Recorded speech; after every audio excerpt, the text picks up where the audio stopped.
এটা আমার সোসাইটি, আমি এখানে থাকি। এটা গুরগাঁওতে। খুব সুন্দর জায়গা, আমার খুব পছন্দের জায়গা।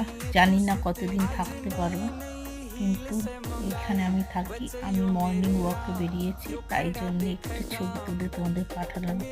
সকাল সকাল এখানটায় দেখতে খুবই সুন্দর লাগে, তাই জন্যে একটু ছবি, একটু ভিডিও করলাম।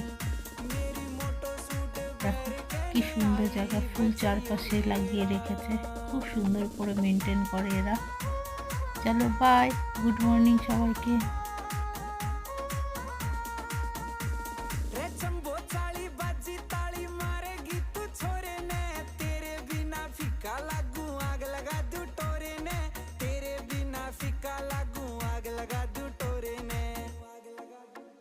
छोरा तेरे पे उड़ा देगा कमाई बचइयो